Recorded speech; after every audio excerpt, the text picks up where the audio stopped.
I want to talk about what is warmonger. A warmonger is a president or leader that get us into um, endless war.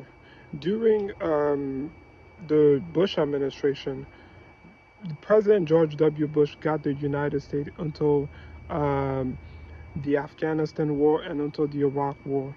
He lied the U.S. until the Iraq war, saying there was weapon of mass destruction when there was no weapon of mass destruction. And Barack Obama was a continuation of George W. Bush because um, he kept soldiers in Iraq and Afghanistan. And then when Trump came into office, he did have some peace deal in the Middle East that I am not familiar with because I'm not an expert in foreign policy. But he also somewhat kept the troops in Iraq and Afghanistan.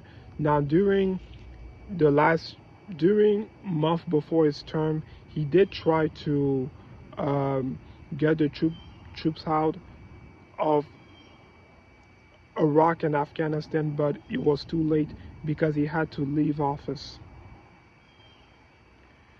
And a warmonger is when you do not start a new war. And during Trump's term, he did not start any new war. Now, Kyle Kalinske liked to bring up the fact that he assassinated a top Iranian general that was fighting ISIS on the ground. But that does not change the fact that there was no war between Iran and the United States. And wars happened during the Bush administration, and it was a continuation during the Obama administration, and then it happened during the Biden administration. During the Biden administration, there was October 7th, and then there was October 7th, and then there was Ukraine invading Russia. And Trump believed that if he had served a second term in 2021 and 2024, that Ukraine would not have attacked Russia.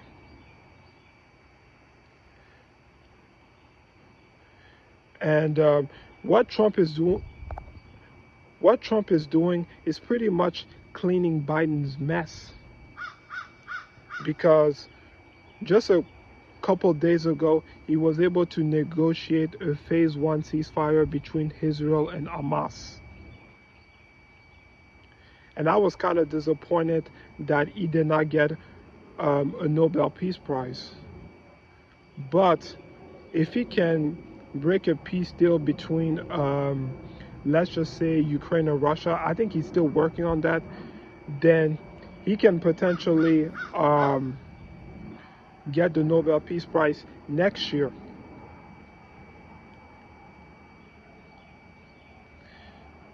And I know that Biden, during his term, he got troops out of Afghanistan. And then I remember Kyle Kalinske brought this up to Tulsi when he was angry when Tulsi Gabbard joined the Republican Party, saying that she never gave Biden credit for that. But 20 soldiers died during that botched withdrawal from Afghanistan. So it was a terrible withdrawal. And Kyle Kalinske has been pretty much silent when Trump negotiated the peace deal between the phase one peace deal between Israel and Hamas. I've checked his YouTube channel and he hasn't made a single video about it.